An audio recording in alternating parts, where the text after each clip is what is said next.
Maintenant, pour enseigner la puissante parole de Dieu, veuillez donner un chaleureux accueil à Heather Malinowski.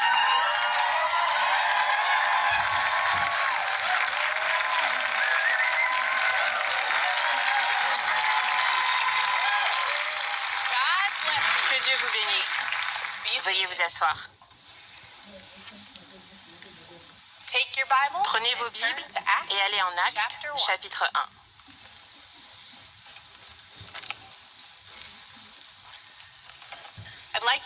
J'aimerais remercier le conseil d'administration pour l'opportunité et le privilège de plonger dans la parole avec vous aujourd'hui sur le sujet « Un seul cœur et une seule âme ».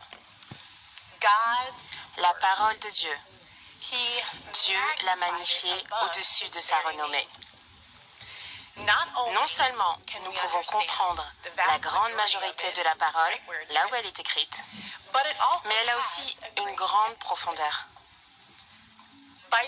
Lorsque nous prenons le temps de comprendre la profondeur de la parole, nous avons l'opportunité de retrousser nos manches et creuser pour trouver le trésor enfui qui se cache en dessous. Non seulement ça, mais lorsque nous prenons le temps de le faire, nous parvenons à comprendre le cœur de Dieu pour nous, ses enfants. Et nous avons le privilège de comprendre davantage la parole que nous pouvons mettre en pratique, croire et revendiquer.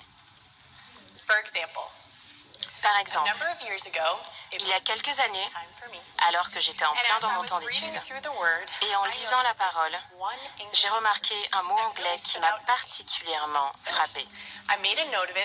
J'ai donc pris note de ce mot pour l'étudier plus tard. Et en le faisant, lorsque le plus tard est arrivé, cela a changé ma perspective sur la façon dont je voyais Dieu prendre soin de ma vie. En prenant le temps d'examiner ce mot dans son contexte dans lequel il avait été utilisé auparavant et en approfondissant sa signification en grec, ce mot a changé ma relation avec mon Père céleste. Je suis passée de la satisfaction éprouvée à l'égard d'une partie seulement de la parole de Dieu à la compréhension des bénéfices et de la valeur d'étudier la parole pour moi-même. Aujourd'hui, nous allons donc prendre le temps de parcourir ensemble l'une des méthodes fondamentales d'étude de la parole de Dieu, l'étude de mots. Ensemble, nous ferons une étude simple du mot grec homotumadon, qui s'appelle H-O-M-O-T-H-U-M-A-D-O-N. Encore une fois, c'est H-O-M-O-T-H-U-M-A-D-O-N. Il est traduit dans le livre des Actes par « d'un commun accord ». Nous verrons que les croyants sont puissants ensemble lorsqu'ils sont d'un seul cœur et d'une seule âme.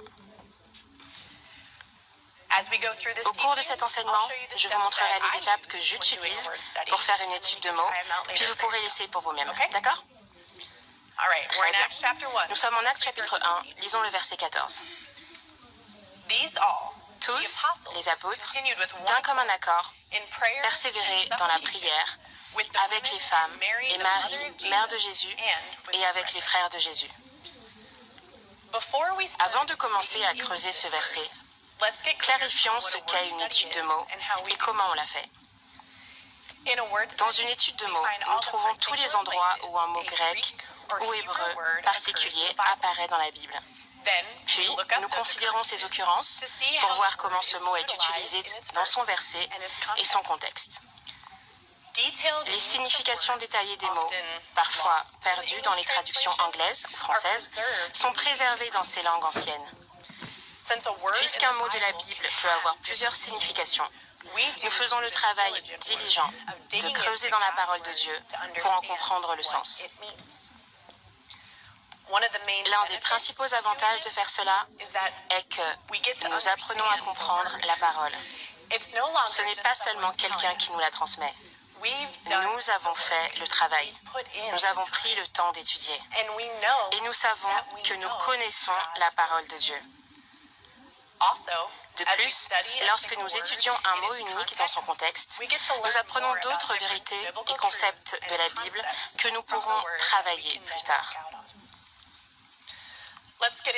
Passons maintenant au comment. Pour étudier les mots, il faut comprendre les outils qui nous sont disponibles. Un outil que j'aimerais utiliser aujourd'hui est une concordance. Et c'est ce que j'ai ici. Et plus précisément, la concordance de Strong en anglais. Pour étudier la Bible, certains d'entre vous préféreront peut-être une concordance de Young, ou une concordance de Bollinger, ou une concordance sur Internet, ou sur un autre support numérique. Mais les mêmes principes d'étude s'appliqueront. L'une des raisons pour lesquelles j'aime la concordance Strong est qu'elle est simple à parcourir. Elle est présentée un peu comme un dictionnaire ordinaire et c'est par ordre alphabétique. Elle contient toutes les occurrences d'un mot anglais en un seul endroit. Elle a aussi un numéro correspondant pour aider à rechercher le mot hébreu ou grec associé qui se trouve à la fin de cette concordance. Ces numéros correspondants sont appelés numéros de Strong. Chaque mot grec dans le Nouveau Testament et chaque mot hébreu dans l'Ancien Testament a son propre numéro. Ces numéros uniques sont appelés les numéros Strong. Dans de nombreux écrits bibliques qui utilisent le système de numérotation de Strong, vous verrez généralement un G précédant le numéro de Strong pour les mots grecs et un H précédant le numéro pour les mots hébreux. Comme elle utilise un système de numérotation unique, plutôt que de contraindre le lecteur à apprendre l'alphabet grec ou hébreu, elle est simple à parcourir et les informations contenues dans la concordance Young sont facilement accessibles à la plupart des anglophones. Elle vous donne aussi une vision claire du fait que tous les mots anglais n'ont pas été traduits à partir du même mot original grec ou hébreu. Parfois, le même mot anglais a été traduit à partir d'un certain nombre de mots grecs ou hébreux. C'est pourquoi une concordance est utile, pourquoi c'est un outil merveilleux.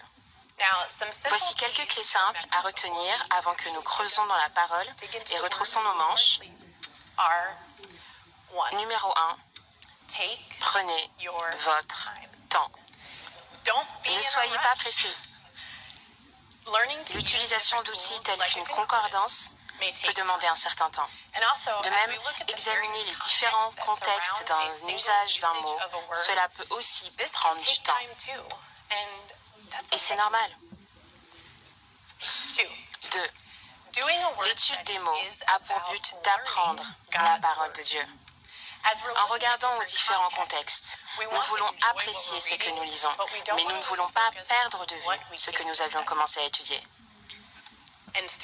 Et 3. Celle-ci est vraiment importante. Laissez la parole de Dieu s'exprimer. Qu'est-ce que je veux dire par là? Nous ne débutons pas une étude en cherchant à faire correspondre la parole de Dieu à ce que nous pensons qu'elle devrait dire. Au contraire, nous devons être précis sur ce que nous voulons savoir de la parole de Dieu. Et en l'étudiant, nous laissons sa parole s'exprimer. Ok. Une dernière chose avant de commencer notre étude de mots. En principe, vous devez choisir ce que vous voulez étudier. Mais, puisque nous savons déjà quels mots grecs et anglais nous considérons, allons-y et faisons cette étude de mots ensemble, ok? Retournons en Actes, chapitre 1, verset 14. Tous, les apôtres, d'un commun accord, persévéraient dans la prière avec les femmes et Marie, mère de Jésus, et avec les frères de Jésus. Cherchons le mot accord de notre concordance Strong. Nous avons trouvé notre entrée pour accord. Nous pouvons voir toutes les occurrences et nous allons descendre la liste jusqu'à ce que nous trouvions notre verset. Et regardez, il y a le numéro 3661 à côté. Donc ce mot est le numéro Strong G3661. Quand je fais une étude de mots, c'est ici que je note tous les versets qui ont ce même numéro à côté. En avançant dans notre étude, cela nous évite d'aller et venir. Jusqu'à présent, nous avons trouvé notre mot anglais, son numéro correspondant, et même les autres occurrences de ce mot dans la même entrée. Maintenant, prenons ce numéro et allons dans la section à la fin de la concordance Strong, plus précisément dans la partie grecque. Pourquoi le grec? Parce que notre référence scripturale se trouve dans le Nouveau Testament. La partie à la fin est aussi disposée comme un dictionnaire, mais elle est alphabétique selon l'alphabet hébreu et grec. C'est pourquoi les chiffres Strong sont si utiles. Et c'est pourquoi une concordance est un outil merveilleux. Il n'est pas nécessaire de connaître l'hébreu et le grec pour retrouver les informations contenues. Notre numéro est G3661, G3661 et le voici.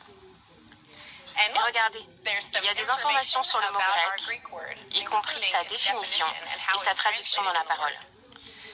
Homotumadon, G3661, unanimement, traduit d'un commun accord et d'une même pensée. Nous savons maintenant que le mot accord signifie unanimement, et cela est traduit par d'un commun accord et d'une même pensée. Nous avons aussi une liste de versets contenant cette occurrence. Revenons donc à nouveau en Actes, chapitre 1, verset 14. Pour cette étude de mots, nous allons considérer toutes les occurrences positives qui résultent du fait que les gens sont d'un seul cœur et d'une seule âme, afin de mieux comprendre le sens de ce mot. La définition de homotumadon signifie unanimement. Cela connote l'unité. Nous allons lire le contexte en gardant deux questions en tête. 1. Que faisaient les gens ensemble? Et 2. Quel a été le résultat? Pour ce verset, le verset 14, nous pouvons déjà voir ce que les apôtres faisaient ensemble. Ils persévéraient dans la prière. Les apôtres étaient unanimement rassemblés. La Bible amplifiée 1987, édition classique en anglais, dit « Tous ces gens, dont les pensées étaient en complète entente, se consacraient résolument à la prière, attendant ensemble, avec les femmes et Marie, la mère de Jésus, et avec ses frères. » Le résultat ici était la prière et la communion. Avec une même pensée, les apôtres ont prié et communié avec les autres croyants. Ce récit, en acte 1, se situe peu après l'ascension de Jésus-Christ. Avant cela, Jésus leur avait ordonné de ne pas quitter Jérusalem, mais d'attendre la promesse du Père. Nous voyons ici qu'ils étaient réunis, croyant d'un commun accord avec les autres croyants, d'une même pensée, avec une unité de but. Regardons une autre occurrence de homotumadon. Lisons Acte 2, verset 1.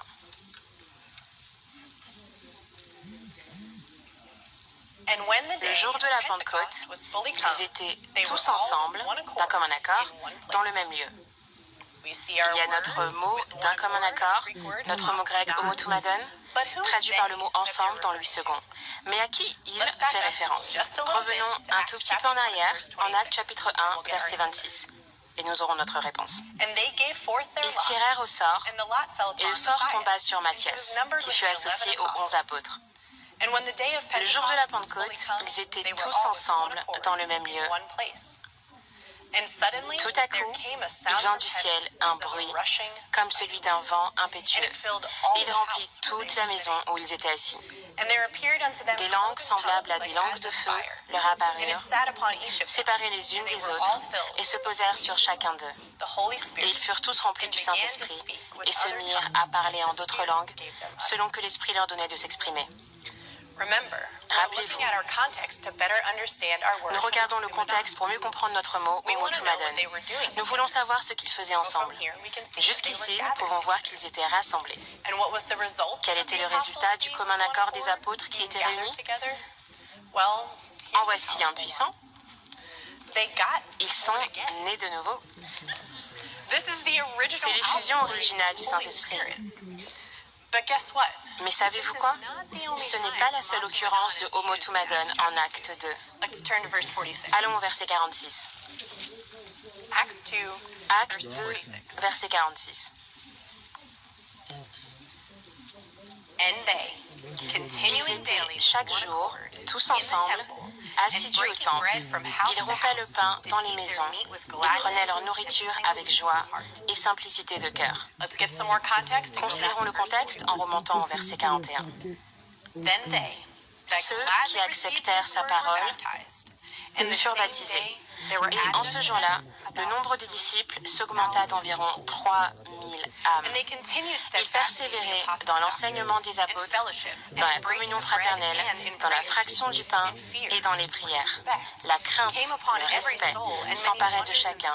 Il se faisait beaucoup de prodiges et de miracles par les apôtres. Tous ceux qui croyaient étaient dans le même lieu et ils avaient tout en commun. Ils vendaient leurs propriétés et leurs biens et ils en partageaient le produit entre tous, selon les besoins de chacun. Ils étaient chaque jour tous ensemble, assidus au temple.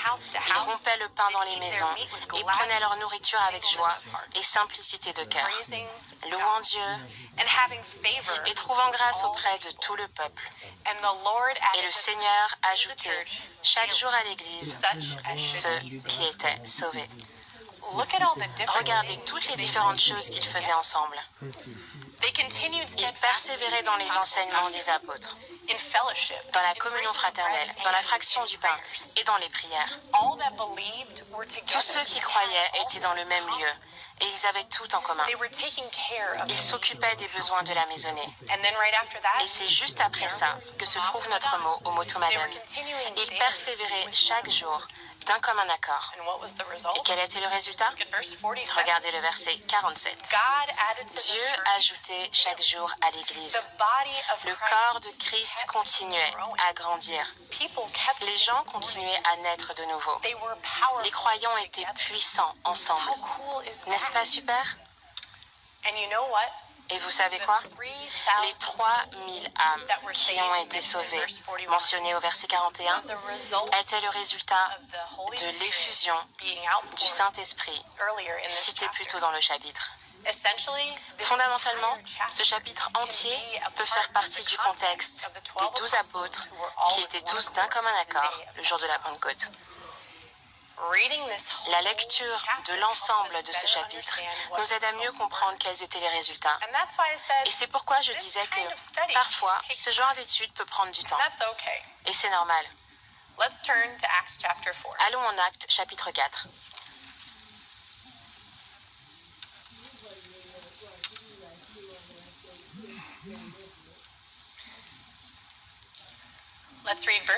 Lisons le verset 24.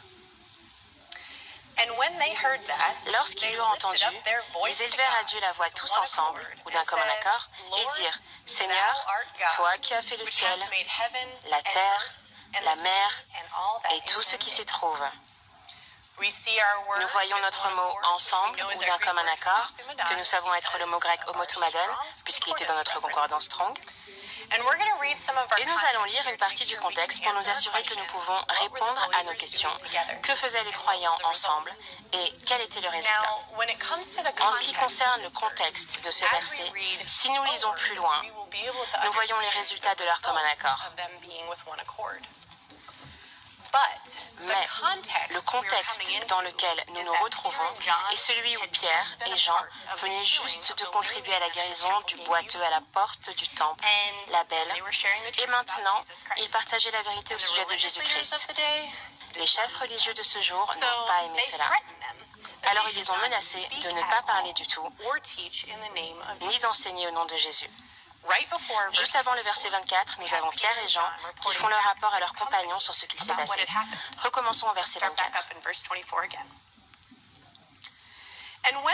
Lorsqu'ils l'eurent entendu, ils élevèrent à Dieu la voix tous ensemble et dirent, Seigneur, toi qui as fait le ciel, la terre, la mer et tout ce qui s'y trouve. C'est toi qui as dit par le Saint-Esprit, par la bouche de notre Père, ton serviteur David, pourquoi ce tumulte parmi les nations et ces vaines pensées parmi les peuples? Les rois de la terre se sont soulevés et les princes se sont ligués contre le Seigneur et contre son nom. En effet, contre ton saint serviteur Jésus que tu as oint, Hérode et Ponce Pilate se sont ligués dans cette ville avec les nations et avec les peuples d'Israël pour faire tout ce que ta main et ton conseil avaient arrêté d'avance. Et maintenant, Seigneur, vois leurs menaces et donne à tes serviteurs d'annoncer ta parole avec une pleine assurance, en étendant ta main pour qu'il se fasse des guérisons, des miracles et des prodiges par le nom de ton saint serviteur Jésus. Quand ils eurent prié, le lieu où ils étaient assemblés trembla. Ils furent tous remplis du Saint-Esprit. Et ils annonçaient la parole de Dieu avec assurance. La multitude de ceux qui avaient cru n'était qu'un cœur et qu'une âme. Nul, aucun d'entre eux, ne disait que ses biens lui appartinssent en propre, mais tout était commun entre eux. Les croyants se rassemblaient et se mettaient d'accord sur ce qu'ils voulaient faire. Ils étaient d'un commun accord, d'une seule pensée. Ils priaient ensemble et croyaient ensemble. Et nous voyons un résultat immédiat au verset 32. Ils ont pris soin les uns des autres. Ils ont cru, ils ont donné de leur abondance, ils n'étaient qu'un seul cœur et qu'une âme. Et c'est un résultat puissant et unificateur. Regardons une autre occurrence. Celle-ci est proche et ne demande pas beaucoup de contexte. Considérons Actes chapitre 5, verset 12.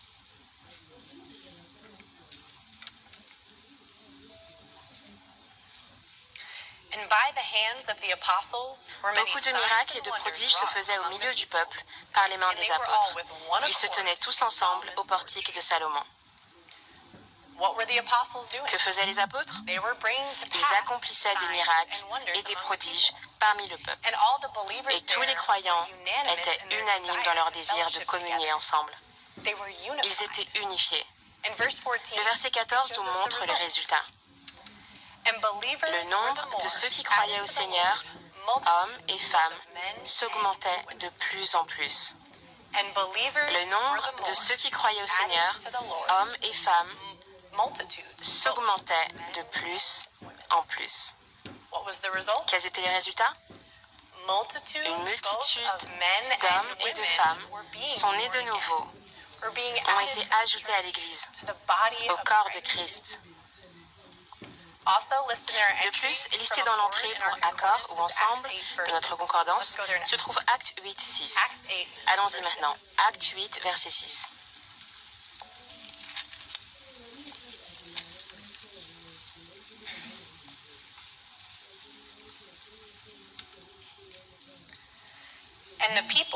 Les foules tout entières, ou d'un commun accord selon le texte, étaient attentives à ce que disait Philippe lorsqu'elles apprirent et virent les miracles qu'il faisait. Je vais lire ce passage de la Bible amplifiée 1987, édition classique, en anglais. Les foules s'assemblaient et étaient attentives à tout ce que disait Philippe, comme elles entendaient le message et voyaient les signes miraculeux qu'il faisait, validant son message. Reprenons dans nos Bibles au verset 7. Car des esprits impurs sortirent de plusieurs démoniaques, en poussant de grands cris, et beaucoup de paralytiques et de boiteux furent guéris. Et il y eut une grande joie dans cette ville. Il y avait une grande joie. Les gens étaient guéris et libérés de leur esclavage spirituel. C'est un résultat grand et puissant. Non seulement cela, mais ils avaient une grande joie. Vous savez, maintenant, je me demande ce que signifie une grande joie. Mais, avant de me laisser distraire par tous les mots que je trouve intéressants pendant mon temps d'étude, je les note sur une feuille de papier séparée afin de pouvoir y revenir plus tard. De cette manière, je peux rester concentré sur ce que j'étudie. Regardons une autre occurrence dans le livre des Actes. Ceci complétera notre étude de mots en beauté. Allons en Acte 15.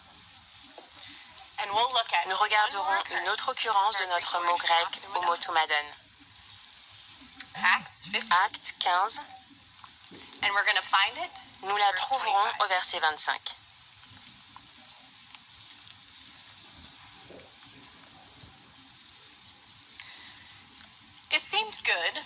Nous avons jugé à propos, après nous être réunis ensemble d'un commun accord, de choisir des délégués et de vous les envoyer avec nos bien-aimés Barnabas et Paul. Ce verset est un excellent exemple de la raison pour laquelle il est si important de lire le contexte. Nous allons lire les versets 1 et 2 pour préparer le terrain et ensuite revenir au verset 25. Acte 15, verset 1. Quelques hommes venus de la Judée enseignaient les frères en disant « Si vous n'êtes circoncis selon le rite de Moïse, vous ne pouvez être sauvés. » Paul et Barnabas eurent avec eux un débat et une vive discussion. Et les frères décidèrent que Paul et Barnabas et quelques-uns des leurs monteraient à Jérusalem vers les apôtres et les anciens pour traiter cette question. Verset 25. Nous avons jugé à propos, après nous être réunis tous ensemble, de choisir des délégués et de vous les envoyer avec nos bien-aimés Barnabas et Paul, ces hommes qui ont exposé leur vie pour le nom de notre Seigneur Jésus-Christ. Nous avons donc envoyé Jude et Silas, qui vous annonceront de leur bouche les mêmes choses, car il a paru bon au Saint-Esprit, à Dieu et à nous, de ne vous imposer d'autres charges que ce qui est nécessaire, savoir de vous abstenir des viandes sacrifiées aux idoles, du sang, des animaux étouffés et de l'impudicité, choses contre lesquelles vous vous trouverez bien de vous tenir en garde. Adieu. Eux donc, ayant pris congé de l'Église, allèrent à Antioche, où ils remirent la lettre à la multitude assemblée. Après l'avoir lue, les frères furent réjouis de l'encouragement qu'elle leur apportait. Le contexte ici nous aide à mieux comprendre ce qu'ils faisaient. Dans les versets 1 et 2, nous voyons apparaître une division potentielle dans l'Église, parce que les gens ne parlaient pas un même langage. Dans les versets 25 à 27, nous pouvons voir qu'ils se sont réunis et qu'ils étaient unis dans leur décision d'envoyer Jude et Silas pour qu'ils aient la même compréhension de la doctrine de l'administration de la grâce, à savoir que les croyants étaient libérés de la loi. Et de ce fait, ils ont mis fin à cette division. Cela demande du travail pour que tous aient la même compréhension. Mais le travail en vaut toujours la peine, car il nous permet d'être d'un seul cœur et d'une seule âme. Quel a été le résultat du fait que tout le monde ait la même compréhension? Regardez de nouveau le verset 31. La multitude avec laquelle ils ont partagé cette information s'est réjouie. Quelle est l'importance d'avoir la même compréhension de la parole de Dieu? C'est très important. C'est pourquoi nous nous efforçons d'étudier la parole de Dieu. C'est pour que nous puissions être d'un commun accord sur la parole de Dieu et les mots qu'elle contient. En étudiant plusieurs versets contenant les mots anglais with one accord, d'un commun accord, ou tous ensemble, notre mot grec homotoumadon, nous avons vu la vérité biblique et le concept selon lequel les croyants sont plus puissants ensemble lorsqu'ils sont d'un seul cœur et d'une seule âme. Nous avons vu que des miracles et des prodiges se produisaient parmi le peuple, que des croyants étaient ajoutés, des multitudes d'hommes et de femmes. Nous avons vu qu'il y avait une grande joie lorsque les croyants étaient d'un commun accord. Romains 15, 6 dit « Afin que, tous ensemble, d'une seule bouche, vous glorifiez le Dieu et Père de notre Seigneur Jésus-Christ. » Savez-vous quoi? Ce « tous ensemble » est une occurrence de notre mot « homotoumadon ». Nous voulons être d'un commun accord quand il s'agit de la parole de Dieu. Nous voulons être d'un seul cœur et d'une seule âme. Cela se produit lorsque nous prenons le temps de nous plonger dans la parole de Dieu et de mieux la comprendre. Faire une étude de la parole en utilisant les étapes simples de la lecture du contexte, en notant ce qui s'y passait et quels étaient les résultats en relation avec les mots que nous étudions, peut nous aider à y parvenir. De cette manière, nous pouvons avoir de la joie. Nous pouvons nous réjouir. Nous pouvons persévérer dans la parole et aider les autres à faire de même, afin qu'ils puissent avoir de la joie qu'ils puissent se réjouir, qu'ils puissent persévérer dans la parole et passer ensuite du temps à aider les autres à faire de même. Dieu veut que nous connaissions son cœur pour nous. Parfois, cela demande du travail, mais le travail en vaut toujours la peine. Une étude de mots produira de grands résultats dans nos vies, comme nous obtenons une compréhension plus profonde de différentes vérités et concepts bibliques sur lesquels nous pouvons ensuite marcher. Alors, quelle sera votre prochaine étude? Que voulez-vous comprendre de la parole? Qu'allez-vous apprendre qui changera votre relation avec votre Père céleste? Passez des moments enrichissants, comme vous cherchez à découvrir cela et appréciez le processus de creuser la parole de Dieu et de mieux comprendre son cœur pour vous. Que Dieu vous bénisse.